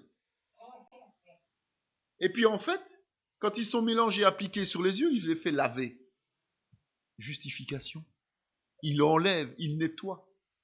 Il supprime cette barrière, cette séparation qu'il y a entre Dieu et les hommes, en le mélangeant d'abord et puis en le faisant enlever par l'eau, en le faisant nettoyer, enlever. Et où ? Au réservoir de Siloé, c'est-à-dire au réservoir de l'envoyé. C'est une symbolique extraordinaire. C'est quelque chose qui permet quand même de se dire que l'enseignement de Jésus est extraordinaire. Et les mystères qui sont dans sa Bible sont plus que réjouissants. Notons encore que là aussi, comme dans la plupart des miracles, Jésus a engagé l'aveugle à entrer en action par lui-même. C'est vrai qu'il a fait une partie, il a fait ce mélange, il l'a mis sur les yeux, mais il a dû faire ce geste d'aller se laver lui-même. Donc d'aller jusqu'au réservoir, en tout cas pour être lavé avec l'eau du réservoir. Et il faut se dire qu'aujourd'hui, c'est toujours possible d'amener les gens à la foi, de les encourager à venir et à agir. Mais comme c'est un libre choix, un jour, ça ne sera plus possible.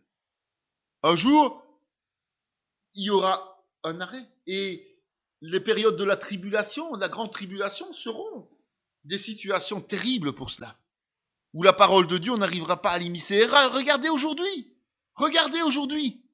comment il est difficile d'encore faire entrer la parole d'évangile, et ce n'est que le début, ce sera encore plus difficile plus tard. Donc il est temps de se dépêcher. Il faut vraiment mettre le maximum pour apporter la parole au plus grand nombre. On va continuer ce récit. Ses voisins et ceux qui auparavant l'avaient connu comme un mendiant disaient, n'est-ce pas là celui qui se tenait assis et qui mendiait? Les uns disaient c'est lui, d'autres disaient non, mais il lui ressemble. Et lui-même disait c'est moi. Ils lui dirent donc, comment tes yeux ont-ils été ouverts? Il répondit, l'homme qu'on appelle Jésus a fait de la boue, a oint mes yeux et m'a dit, va au réservoir de Siloé et lave-toi. J'y suis allé, je me suis lavé, j'ai recouvré la vue. Et lui dirent, où est cet homme? Il répondit, je ne sais. Il faut quand même se dire qu'un aveugle qui retrouve la vue, ça passe quand même pas inaperçu. Il ne dirait même rien que, à mon avis, ça se verrait quand même. Hein? Et c'est vrai qu'à l'époque en plus, il n'y avait pas de sécurité sociale. Et la seule façon qu'ils pouvaient avoir de survivre, c'était de rester pendant des heures assis quelque part et attendre l'aumône. Et souvent, ils étaient assis devant le temple, puisque là, bon, ils avaient quand même conscience que, comme les gens venaient prier Dieu, il y avait plus de chances qu'ils aient un peu plus de compassion que s'ils étaient ailleurs dans la ville ou à l'extérieur de la ville. Donc, ils essayaient tous de s'asseoir et ils attendaient. Donc, à partir de là, il n'est plus à cet endroit-là. Déjà, parfois, les gens ne remarquent pas, mais souvent, on se dit, tiens, un tel était souvent là, on ne le voit plus. Et là, ils le voient ailleurs. Mais l'homme né de nouveau, c'est pareil entre nous. Si on ne voit pas que vous êtes né de nouveau, c'est que vous n'êtes pas né de nouveau entre nous. Au moment où vous changez de vie, ça doit se voir. Vous n'avez plus la même manière d'agir, vous n'avez plus la même présentation des choses. Vous êtes devenus différents. Ça doit intriguer ceux qui nous connaissent d'avant. Et normalement, ça doit nous donner l'occasion de témoigner avec efficacité. Qui dit témoignage, ne dit pas nécessairement conversion, soyons clairs, mais en tout cas, nous devons témoigner autrement.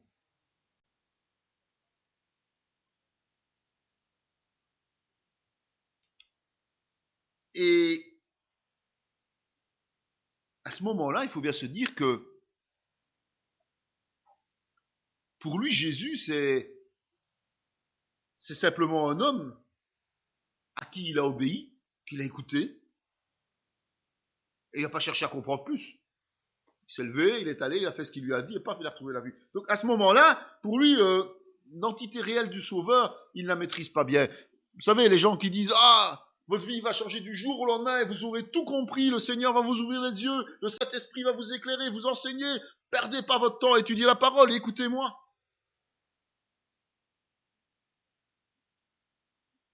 C'est pas bon. Quand on est de nouveau, on n'a pas tout compris. On a peut-être compris, oui, que justement Jésus est mort pour nous, pour nos péchés, on a donné notre vie à Jésus, mais ça s'arrête là en général. Quand on a bien compris en plus.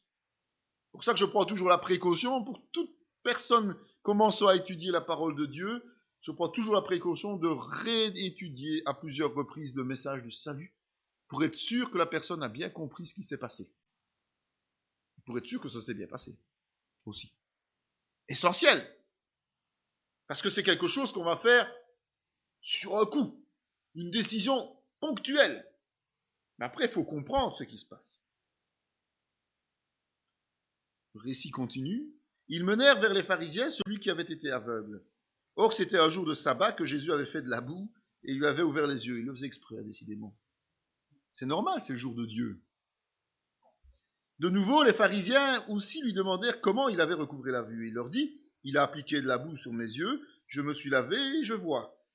Sur quoi quelques-uns des pharisiens dirent, cet homme ne vient pas de Dieu, car il n'observe pas le sabbat. Beau critère, hein. D'autres dirent, comment un homme pécheur peut-il faire de tels miracles? Et il y a eu division parmi eux. Ils dirent encore à l'aveugle, toi, que dis-tu de lui, sur ce qu'il t'a ouvert les yeux? Il répondit, c'est un prophète.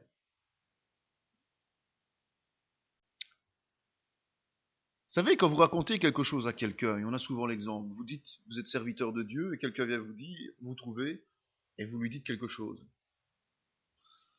Il n'est pas convaincu que ce que vous lui dites est la vérité. Qu'est-ce qu'il va faire? Il va aller interroger des gens qui, soi-disant, opinion sur rue, parce qu'ils sont des super ministères ou des super ceci, des super cela. Donc ils mettent en doute votre parole. C'est ce qui s'est passé ici avec l'aveugle qui leur dit, mais j'ai été sauvé de telle manière.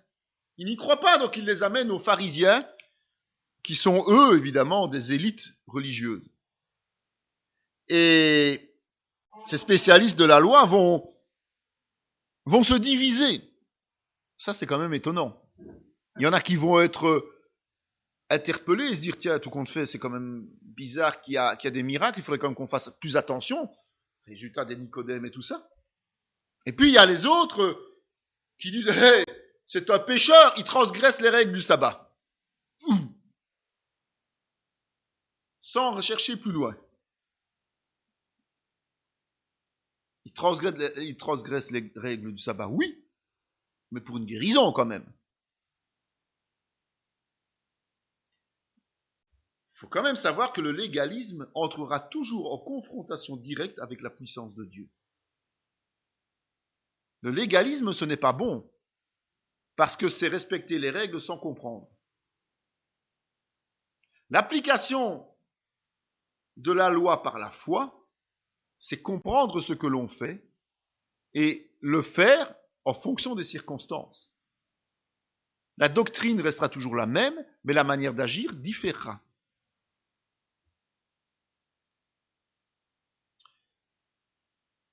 Ils ne sont pas d'accord. Et pour en sortir, qu'est-ce qu'ils vont faire? Ils vont rejeter la balle au miraculé, à celui qui est né de nouveau, à celui qui voit à nouveau. Et il dit, dis-nous toi, alors qui c'est, puisque toi tu as eu l'occasion de le voir en direct, tu as vécu, dis-nous qui il est. Lui, il dit, c'est un prophète, il est prophète. Pourquoi il dit il est prophète? Parce qu'à cette époque juive, les prophètes, c'était les hommes de Dieu, les représentants de Dieu, les intermédiaires qui annonçaient au nom de Dieu. Donc c'était des gens qui avaient une valeur immense aux yeux des Juifs, qui était juste d'ailleurs une valeur tout à fait légitime. Donc on voit qu'il a agi au départ par impulsion, sans savoir à qui il avait affaire réellement. On voit que maintenant, il voit déjà en Jésus quelqu'un d'autre, un roi de Dieu. C'est une progression spirituelle, il y a une avancée spirituelle, un cheminement spirituel. Et c'est quand il est confronté aux responsables religieux qu'il commence à se poser lui-même des questions, et quelque part pour lui c'est profitable d'être confronté à ces gens, parce qu'en étant confronté à eux, il est obligé d'y réfléchir aussi. Tiens, qu'est-ce qui s'est passé? Qui est cette personne qui m'a apporté la vue à nouveau? J'ai envie de le connaître plus. Je reconnais déjà en lui quelqu'un de différent. La suite nous dit, les Juifs ne crurent point qu'il eût été aveugle et qu'il eût recouvré la vue jusqu'à ce qu'ils eussent fait venir ses parents.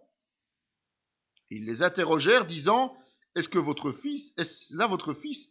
Que vous dites être né aveugle, Comment donc voit-il maintenant? Ses parents répondirent, nous savons que c'est notre fils et qu'il est né aveugle. Mais comment il voit maintenant ou qui lui a ouvert les yeux, c'est ce que nous ne savons. Interrogez-le lui-même. Il a de l'âge. Il parlera de ce qui le concerne. Ses parents dirent cela parce qu'ils craignaient les Juifs. Car les Juifs étaient déjà convenus que si quelqu'un reconnaissait Jésus pour le Christ, il serait exclu de la synagogue. C'est pourquoi ses parents disent, il a de l'âge, interrogez-le lui-même. C'est là que je disais, plus l'homme va ouvrir les yeux et voir les choses, plus les pharisiens et les Juifs deviennent aveugles, spirituellement. Ils veulent nier l'évidence, ils veulent nier la nouvelle naissance. Ils vont se faire complices et faire complices les proches du miraculé. Pourquoi bien souvent les membres d'une église, les responsables d'une église, ne veulent-ils pas que leurs membres aillent de temps à autre rencontrer d'autres chrétiens? Pourquoi cadenassent-ils? Mais c'est exactement pour ce genre de situation. Parce qu'ils sont incapables d'avoir le discernement de l'action du Saint-Esprit. Si vous êtes sûr d'être dans la vérité et que vous êtes sûr de ce que le Seigneur vous a dit, celui qui va aller voir ailleurs ne va pas trouver meilleur ou autre chose si sa place est dans votre église. S'il quitte votre église, c'est que sa place n'était pas dans votre église. Point, c'est tout. Pourquoi avoir peur? Ici, il est dit, tout qui reconnaîtra Jésus comme le Messie, comme le Christ, eh bien, hop, il sera viré de la synagogue. Donc, si tu vas voir un autre chrétien ailleurs, eh bien, tu seras viré de l'église. Oh non, non, non, pitié, pitié, pitié. Donc, ne va voir personne. Voilà. Aujourd'hui, on est exactement dans le même schéma dans certaines églises. Ils ont peur des représailles, ces parents. Et parce qu'ils ont peur des représailles,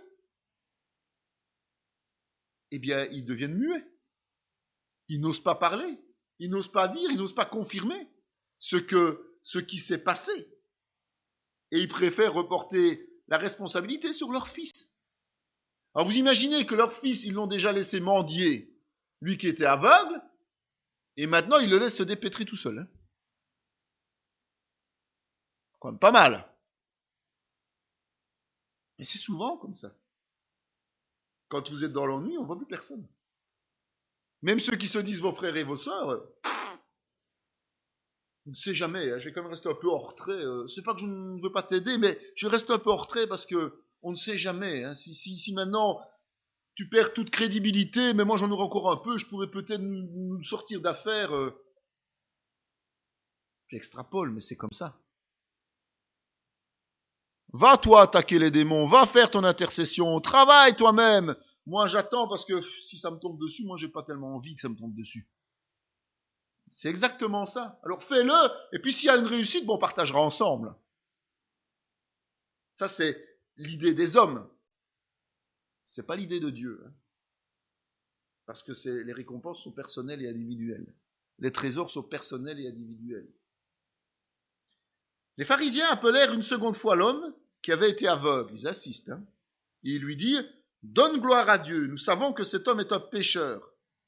Il répondit, s'il est un pécheur, je ne sais. Je sais une chose, c'est que j'étais aveugle et que maintenant je vois.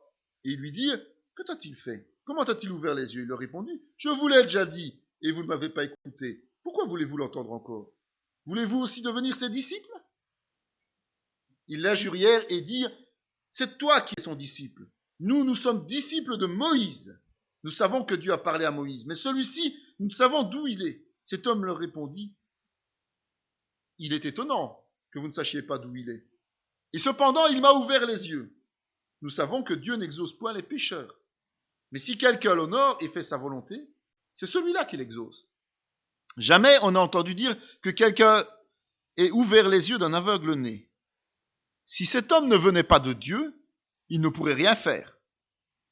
Ils lui répondirent, tu es né tout entier dans le péché et tu nous enseignes? Et ils le chassèrent. Le légalisme a quelque chose d'exécrable. Le légalisme va toujours chercher à imposer ses vues en toutes circonstances, même si les preuves sont là pour contredire la position du légaliste. Il ne cédera jamais de terrain. Il préférera agir jusqu'au point de chasser l'autre, de couper court, plutôt que de se remettre en question. Il faut être conscient de ça. Ne perdez pas votre temps avec les légalistes. Parce que de toute façon, vous n'aurez pas gain de cause. En tout cas, dans la discussion. Non, priez pour eux. Que le Saint-Esprit les touche. C'est tout à fait différent. Le mendiant, lui, il a bien compris ça. Il a bien compris parce que quand il repose les mêmes questions, Ben, il leur dit, écoutez les gars, j'ai déjà raconté tout, hein, ça suffit, je vais pas le répéter une deuxième fois. Vous m'avez écouté, vous avez entendu mes parents, vous me redemandez à moi, non, c'est terminé. Moi, vous n'avez pas voulu entendre ce que je vous ai dit, bah, c'est votre problème.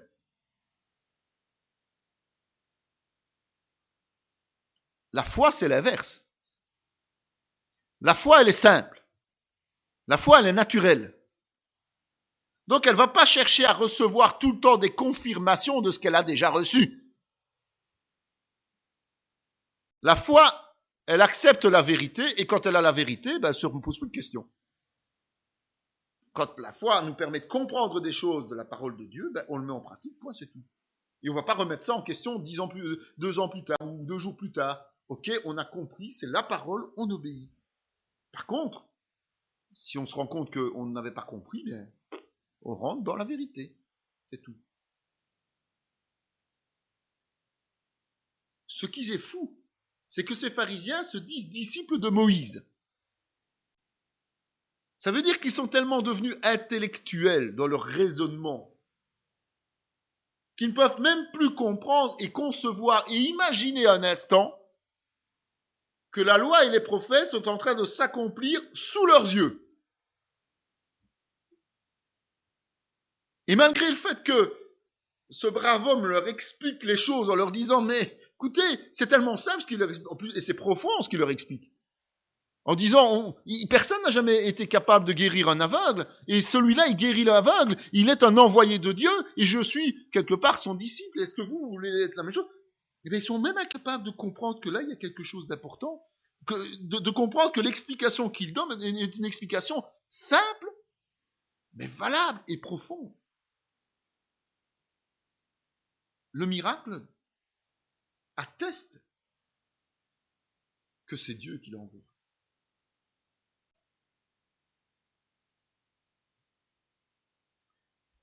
Alors, qu'est-ce qui se passe avec les pharisiens? Ils sont acculés. Ils ne savent plus. Leurs raisonnements sont fous, insensés. Ils ne veulent pas en sortir. Ils veulent rester sur leur ligne. Donc, il n'y a qu'une seule solution à leur problème. On chasse l'importeur, sous prétexte qu'il est un ignare prétentieux. Dans le monde, on dit on n'est jamais sali par plus sale que soi. Ben ici, c'est exactement ce qui se passe. Ces pharisiens sont totalement dans l'ignorance. Ce sont des orgueilleux élitistes. Ils sont dans la pleine mesure de leur splendeur à ce moment-là. Et donc, ils voient l'autre comme un ignare prétentieux. Alors que c'est lui qui a la vérité. Ils le chassent. Ils le chassent. Et en fait, quand il y a une nouvelle naissance, il y a une conséquence à la nouvelle naissance. C'est que la plupart du temps, on est rejeté. On est rejeté par nos proches. On est rejeté par ceux qui étaient nos amis. On est rejeté par toute une série de gens. Alors ça, c'est normal, c'est biblique. Ce qui est moins normal, c'est que lorsque l'on vit dans la vérité, que l'on soit rejeté par des frères et des sœurs. Parce qu'on est membre de la même Église universelle. Ça, c'est important. Jésus apprit qu'il l'avait chassé. Et l'ayant rencontré, lui dit, « Crois-tu au Fils de Dieu ?» Il répondit, « Et qui est-il, Seigneur, afin que je croie en lui ?» « Tu l'as vu, lui dit Jésus, et celui qui te parle, c'est lui. » Et il dit, « Je crois, Seigneur. » Il se prosterna devant lui, puis Jésus dit, « Je suis venu dans le monde pour un jugement, pour que ceux qui ne voient point voient, et que ceux qui voient deviennent aveugles. » C'est une conception biblique, ça. Savoir que Jésus n'abandonne jamais celui à qui il a ouvert les yeux. Jésus est toujours prêt à répondre. Toujours prêt à tendre la main, comme on l'a vu avec Pierre. Quand il a ouvert les yeux à quelqu'un, il est à ses côtés. Il va l'amener, si la personne s'y engage, évidemment, à faire une découverte passionnante de sa personne. Le moment est venu maintenant de lui révéler vraiment qui il est. Le Fils de Dieu. Et là, vous voyez que cet aveugle qui a retrouvé la vue ne se pose pas de questions de nouveau. Qui es-tu? Je suis le Fils de Dieu, je crois en toi. Il n'y a pas d'autre dire oui, mais comment est-ce que je peux être... Non, il est convaincu de cela. Tout ce qu'il y avait, c'est qu'il n'arrivait pas à mettre le nom sur ce qui s'était passé. Il n'arrivait pas à imaginer vraiment la portée et la stature de celui qui était en face de lui, Jésus-Christ. Mais quand Jésus se dévoile lui-même, aucun doute, aucune hésitation. Il est venu rendre la vue spirituelle aux aveugles, aux perdus. Et il entre là de plein pied dans l'aventure du croyant, cet aveugle mendiant. Il est maintenant né de nouveau et il peut aller de l'avant. Quelques pharisiens qui étaient avec lui, ayant entendu ces paroles, lui dirent « Nous aussi sommes-nous aveugles ?» Jésus leur répondit « Si vous étiez aveugles, vous n'auriez pas de péché. Mais maintenant vous dites « Nous voyons », c'est pour cela que votre péché subsiste. »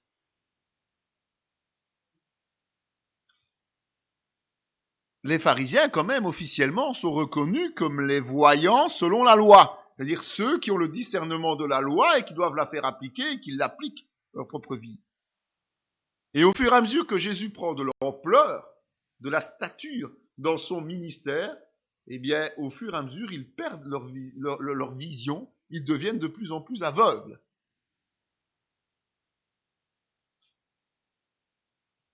Jésus condamne le légalisme, condamne l'intellectualisme, condamne l'orgueil, sans aucun appel.